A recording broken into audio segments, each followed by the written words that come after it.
सत्य वचन की राह पर चले हम सदा, यीशु का साथ हो रहे हमारी हर दुआ।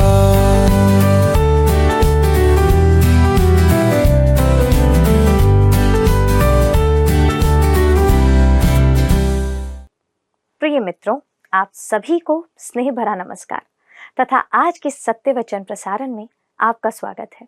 आपको याद होगा मित्रों कि हम मीका नबी की भविष्यवाणी पर इन दिनों मनन कर रहे हैं और हम एक ऐसे स्थल पर पहुंचे थे जो सभी मनुष्यों के मन का प्रश्न है कि हम कैसे परमेश्वर को प्रसन्न कर सकते हैं।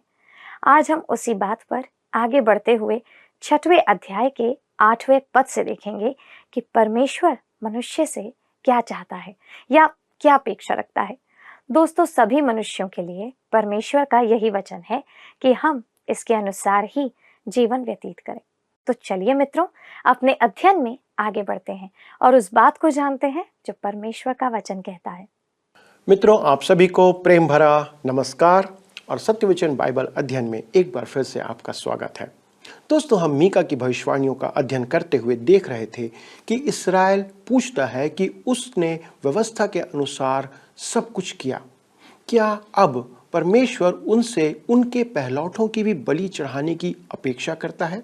दोस्तों, एक आस्तिक मनुष्य के मन में यह प्रश्न आता है कि वह कैसे परमेश्वर के सन्मुख आ सकता है, उसे क्या करना पड़ेगा। हमारा कोई भी काम हमें उस तक नहीं पहुंचा सकता और हमने देखा था कि केवल प्रभु यीशु मसीह के द्वारा पापों की क्षमा प्राप्त करके ही हम परमेश्वर के निकट, उसके आगे, उसके सामने आ सकते हैं। अब यह आगे बढ़ते हुए हम 6वें अध्याय के 8वें पद से अपना अध्ययन आरंभ करते हैं, जहां पर लिखा हुआ है, हे मनुष्य, वह तुझे बता चुका है कि अच्छा क्या है और यह वह तुझसे इसे छोड़ और क्या चाहता है कि तू न्याय से काम करे और कृपा से प्रीति रखे और अपने परमेश्वर के साथ नम्रता से चले। मित्रों, पद 8 मुक्त विचारकों को आनंद और खुशी का कारण लगता है, क्योंकि उनकी समझ में यह पद कर्मों द्वारा उद्धार का अनुमोदन करता है। कहता है कि हम कर्मों द्वारा उद्धार प्राप्त कर सकते हैं। मीका वास्तव में उत्तरी राज्य के निष्ठावान लोगों के प्रश्नों का उत्तर दे रहा था, जो अंधकार में थे, जिन्हें परमेश्वर के वचन का ज्ञान नहीं था। वे जानना चाहते थे कि वे कैसे परमेश्वर के सन्मुख आ सकते हैं। क्या उन्हें होम बलि या अनेक प्रकार के बलिदान या फिर अपनी संतानों को बलि करके परमेश्वर के सन्मुख आ सकते हैं? मीका इन सभी प्रश्नों का उत्तर देते हुए कहता है कि परमेश्वर को इनमें से कुछ नहीं चाहिए। कोई भी बलिदान की आवश्यकता नहीं है जो आंतरिक परिवर्तन के बिना सिर्फ बाहरी अनुष्ठान या दिखावा हो। ध्यान से सुनिए, ऐसा कोई भी बलिदान परमेश्वर को ग्रहण नहीं है जो आंतरिक परिवर्तन के बिना बाहरी अनुष्ठान या दिखावा हो। मित्रों, यदि मन परिवर्तन ना हो तो सारे अनुष्ठान व्यर्थ हैं। हमें नए जन्म की आवश्यकता है, एक नए मनुष्यत्व की आवश्यकता है। उसके द्वारा हमें नया स्वभाव जो दिया जाता है। यदि आप जानना चाहते हैं कि परमेश्वर किस बात से प्रसन्न होता है और मनुष्यों से क्या अपेक्षा करता है, तो यह पद आपको प्रकट करेगा। हमें बहुत सावधानी पूर्वक इसे समझना होगा, क्योंकि उदारवादी इसे ऐसा समझते हैं कि भले कर्मों के द्वारा हमारा उद्धार होता है, पर हमारे पास कोई भला कार्य नहीं है जो हम परमेश्वर को दे सकें। जैसा लिखा है, हे मनुष्य, वह तुझे बता चुका है कि अच्छा क्या है। सबसे पहले हम यह देखें कि यह पद मनुष्यों से संदर्भित है, आपसे, मुझसे। इसका अर्थ यह नहीं कि सिर्फ इस्राएल के मनुष्य, पर संसार के सभी मनुष्य जो इस पृथ्वी पर जन्मे हैं। यह मानव जाति के लिए है। परमेश्वर मनुष्य से 3 बातों की अपेक्षा करता है। पहला, तू न्याय से काम करे, जिसका अर्थ है कि आपके पास परमेश्वर को प्रकट करने के लिए धार्मिकता हो।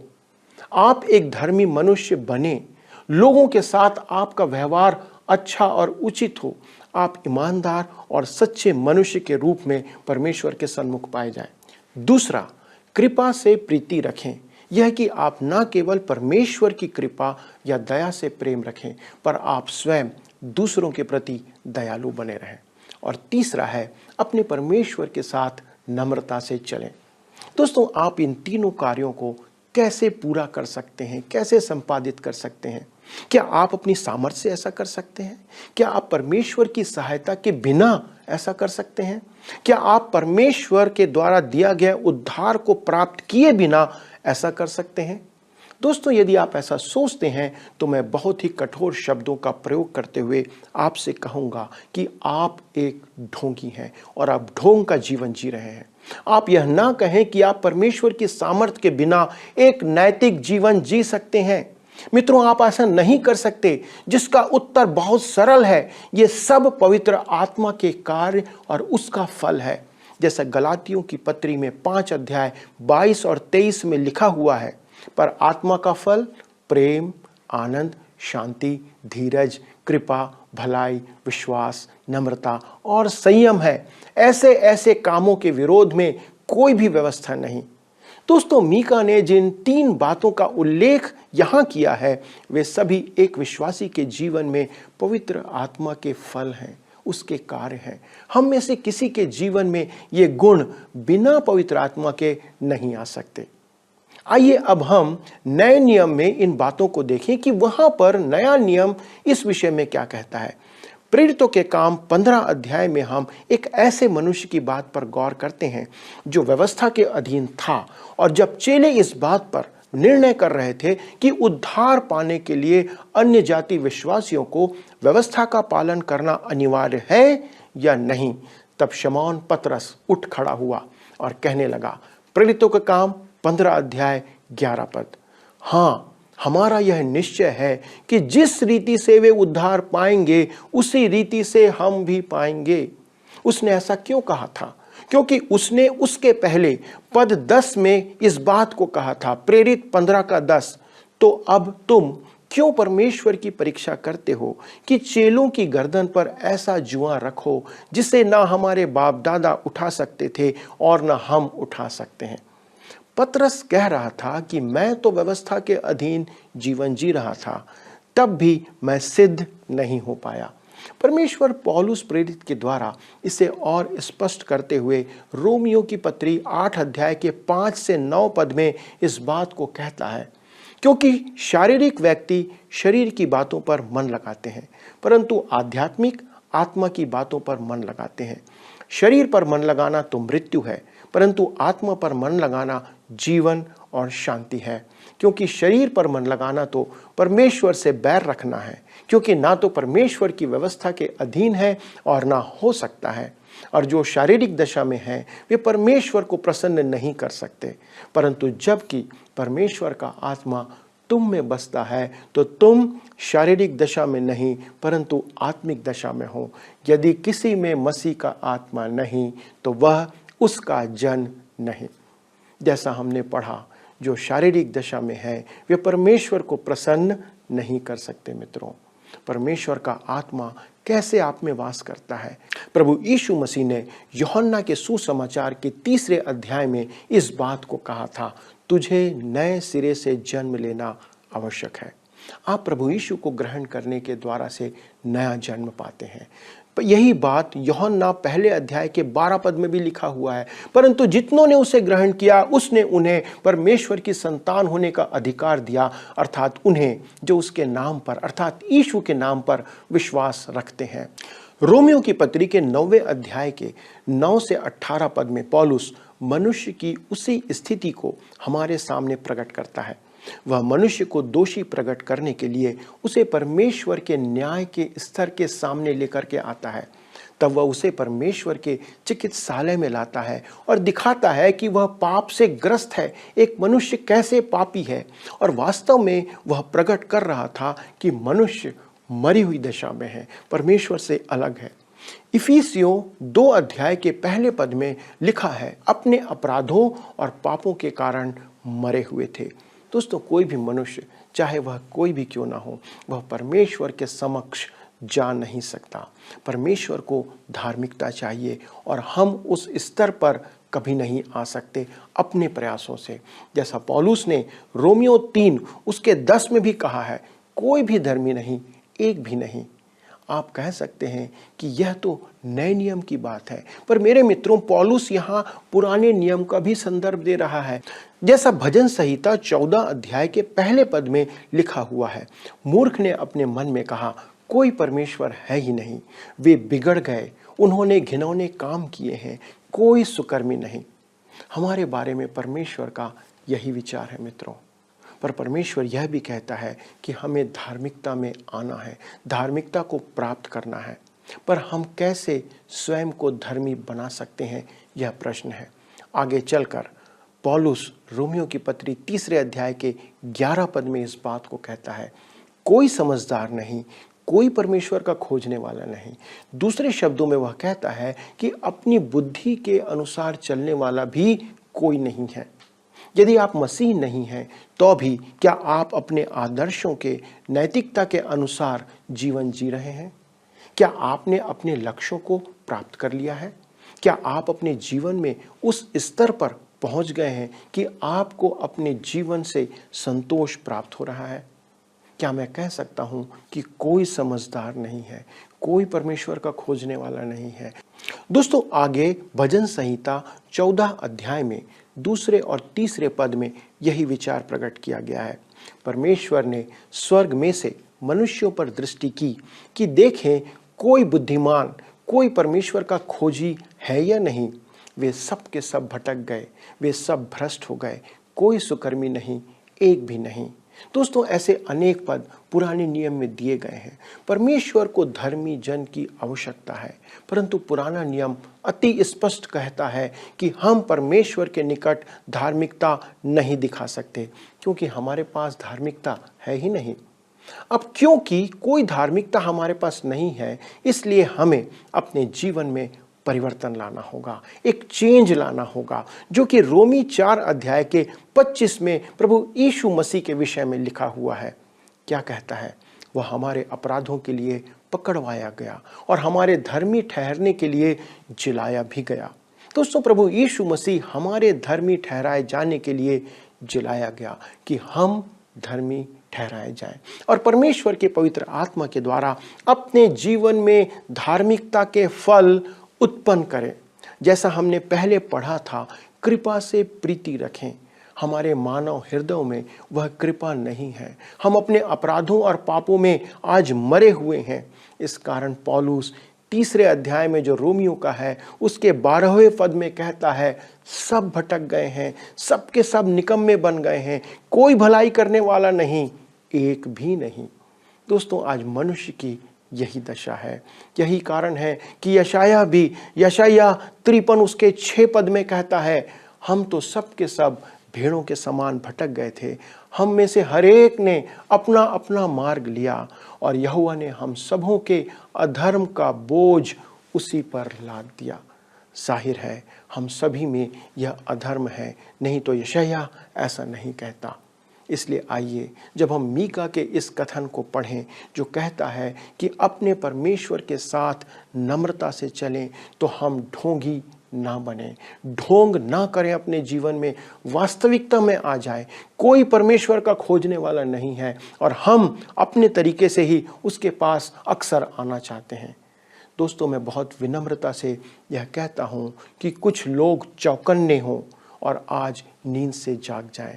दोस्तों यदि आप विश्वास करते हैं कि आपके चर्च की सदस्यता, आपका चरित्र या फिर आपके भले काम आपको परमेश्वर के निकट आने में सहायता कर सकते हैं, तो आप परमेश्वर के तरीकों को दरकिनार कर रहे हैं। क्योंकि यूहन्ना 14 अध्याय 6वें पद में प्रभु यीशु मसीह ने कहा है, मार्ग और सत्य और जीवन मैं ही हूँ, बिना मेरे द्वारा कोई पिता के पास नहीं पहुंच सकता। यदि आप स्वयं के प्रयास द्वारा इन मार्गों पर चल के यदि परमेश्वर तक पहुंच सकते हैं, जैसे कि न्याय का काम करके, कृपा से प्रीति रख के, परमेश्वर के साथ नम्रता से चलकर, तो आप स्वर्ग पहुंचकर परमेश्वर से यह भी कह सकते हैं दोस्तों कि प्रभु तू किनारे हो जा, तू अपना सिंहासन मुझे दे, क्योंकि मुझे इस सिंहासन पर भी अधिकार है। क्योंकि आप स्वयं के प्रयासों से वहां पहुंचे हैं और आपको परमेश्वर की, प्रभु यीशु की आवश्यकता नहीं है।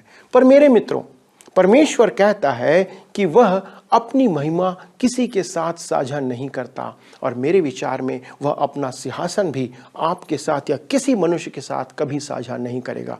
तो फिर मित्रों, आप मनुष्यों का मार्ग त्याग कर परमेश्वर के तरीके और उसके मार्ग पर क्यों आना नहीं चाहते हैं? परमेश्वर चाहता है कि आप न्याय से काम करें, कृपा से प्रीति रखें और उसके साथ नम्रता से चलते रहें।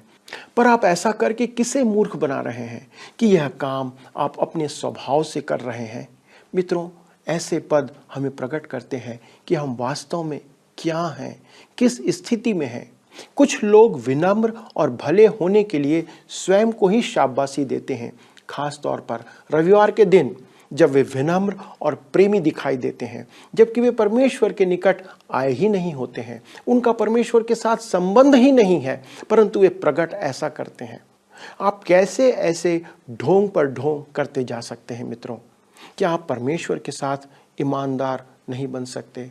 आप जैसे हैं वैसे ही आज उसके सामने आ जाएं, उससे कहें कि आप पापी हैं, आपके जीवन में क्या परेशानियां हैं। परमेश्वर तो जानता है, पर भला होगा कि आप स्वयं परमेश्वर से कहें, अपनी वास्तविक स्थिति को उसे आज बता दें, अपने पापों को उसे आज बता दें, अपनी बुरी आदतों के बारे में दोस्तों आज आप उसे बता दें। परमेश्वर आपको बचाना चाहता है। परमेश्वर आपके पापों को क्षमा करके प्रभु यीशु मसीह की धार्मिकता आज आपको देना चाहता है। परमेश्वर की अपेक्षाओं को उन्हें बताने के बाद मीका अब उन्हें प्रकट करने जा रहा है कि वे परमेश्वर से कितने दूर हैं। परमेश्वर के न्याय और दंड का कारण है कि वे जानबूझकर और लगातार पाप करते जा रहे थे। आइए हम आगे बढ़ते हैं और पढ़ते हैं मीका 6 अध्याय का 9वां पद। यहोवा इस नगर को पुकार रहा है और संपूर्ण ज्ञान तेरे नाम का भय मानता है। राजदंड की और जो उसे देने वाला है उसकी बात सुनो। जैसा लिखा है, यहोवा इस नगर को पुकार रहा है। जैसा कि हमने देखा था कि मीका की अधिकतर भविष्यवाणियां नगरों एवं शहरी क्षेत्र के लिए थी। उसका लेख प्रकट करता है कि वह बहुत परिष्कृत लेखक है। वह जानता था कि वह संभ्रांत वर्ग से था। वह आमोस नबी का बिल्कुल विपरीत था, जो कहता है, मैं ना तो भविष्यवक्ता था ना भविष्यवक्ता का बेटा, मैं तो गाय बैल का चरवाहा और गूलर के वृक्षों का छाटने वाला था। दोस्तों, आमोस परमेश्वर का अभिषिक्त था और मीका भी वैसा ही है, पर वह आमोस से अलग स्वभाव का था, जो उस नगर के लिए विलाप कर रहा था। जैसा हमने पढ़ा है, और संपूर्ण ज्ञान तेरे नाम का भय मानना है। राजदंड की और जो उसे देने वाला है उसकी बात सुनो।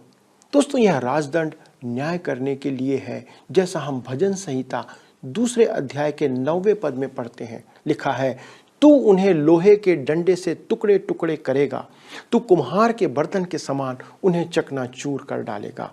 राजदंड परमेश्वर के न्याय को प्रकट करता है, जो उस राष्ट्र पर आने वाला था। और जैसा लिखा है, संपूर्ण ज्ञान तेरे नाम का भय मानने वाला। दोस्तों, यह उस समय का वह मनुष्य है जो परमेश्वर पर विश्वास करके उसकी आज्ञा मानता हो। वह समझ जाएगा कि राष्ट्र पर न्याय आने वाला है और अपनी चाल चलन को वह सुधार लेगा। परमेश्वर ऊंची आवाज में दंड की घोषणा कर रहा है। परमेश्वर की धार्मिकता, सहनशीलता और क्षमाशीलता तथा धीरज से व्यवहार को समझने वाला बुद्धिमान मनुष्य है। पर परमेश्वर दंड भी देता है और उसका राजदंड उसके न्यायी होने के अधिकार का प्रतीक है, जो वह न्याय करने जा रहा है। उस राष्ट्र में और भी पाप थे और अब मीका उनके पापों की सूची प्रकट करने जा रहा है। आइए हम अगले पद को पढ़ते हैं। पद 10 में वो कहता है, क्या अब तक दुष्ट के घर में दुष्टता से पाया हुआ धन और छोटा एपा घृणित नहीं है? दोस्तों, दुष्टता से पाया हुआ धन उस धन के संदर्भ में है जो उन्होंने अन्याय से कमाया था, अर्जित किया था। और अगले पद में 11वें पद में वो कहता है, मीका 6 का 11, क्या मैं कपट का तराजू और घटबड़ के बटखरों की थैली लेकर पवित्र ठहर सकता हूँ? उनमें से बहुत से लोग मंदिर में बलिदान लेकर जाते थे। रीति के अनुसार अनुष्ठान पूरा करते थे और कहते थे कि हम न्याय से काम कर रहे हैं और कृपा से प्रीति रख रहे हैं। पर सप्ताह भर वे क्या करते रहते थे? परमेश्वर कहता है, क्या तुम कपट का तराजू और घट बढ़ के बटखरों की थैली लेकर पवित्र ठहर सकते हो? मैं आपको बताना चाहता हूं कि वे बेईमानी कर रहे थे। व्यापारी अपने व्यापार में ईमानदार नहीं थे। इसलिए परमेश्वर कहता है, क्या तुम घट बढ़ के बटखरों की थैली लेकर पवित्र ठहर सकते हो? वे संपूर्ण रीति से धूर्त थे, वे लोभी थे, वे लालची थे, वे स्वयं को धर्मी प्रकट करने का प्रयास कर रहे थे। मित्रों, क्या आज ऐसा नहीं है? क्या हमारी कलीसिया में ऐसे लोग नहीं हैं? क्या हम स्वयं ऐसे नहीं हैं? क्या मैं ऐसा नहीं हूं? क्या आप ऐसे नहीं हैं? आइए हम परमेश्वर के वचन के प्रकाश में आज स्वयं को जांचें, अपने मनों को फिराकर उचित मार्ग को अपनाएं, क्योंकि परमेश्वर एक दिन इन सब बातों का न्याय करेगा। आइए प्रार्थना करें। स्वर्गीय पिता, हम धन्यवाद देते हैं आपके इन वचनों के लिए, जिन्होंने आज हमारी सहायता किया कि हम अपने जीवन पर विचार करें। कितनी ऐसी बातें हैं प्रभु जिसमें हम दोषी पाए जाते हैं। प्रभु, आज हमारी सहायता करें, विशेष तौर पर हमारे दर्शकों की, कि वे सब इन बातों से अपने जीवन को सुधारने का प्रयास करें, सही मार्ग पर लौटें और अपने प्रयास से नहीं परंतु प्रभु यीशु मसीह की धार्मिकता के आधार पर आपके सन्मुख आने का हियाव करें। प्रार्थना सुनने के लिए धन्यवाद देते हुए विनती प्रभु यीशु क्रिस्ट के नाम से मांगते हैं, आमीन। दोस्तों, आज के अध्ययन के आधार पर यदि आपके पास कोई प्रश्न है तो कृपया हमसे संपर्क करें। अगले प्रसारण में इस अध्ययन को हम आगे बढ़ाएंगे। तब तक परमेश्वर का अनुग्रह और आशीष आप पर बनी रहे।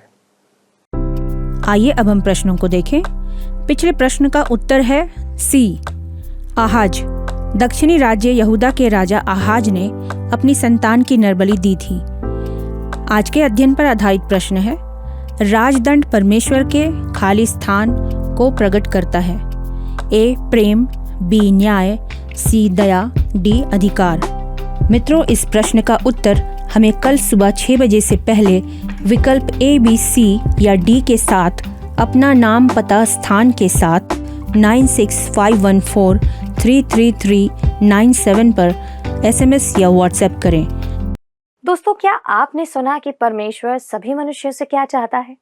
न्याय से काम करें, कृपा से प्रीति रखें और परमेश्वर के साथ नम्रता से चलें। आज हमारे लिए भी परमेश्वर की यही इच्छा है। दोस्तों, आइए हम भी ऐसा ही जीवन जिएं जो परमेश्वर को प्रसन्न करे। मित्रों, यदि आज के अध्ययन पर आपके मन में कोई प्रश्न है तो आप हमारे स्क्रीन पर दिए गए नंबर पर संपर्क कर सकते हैं।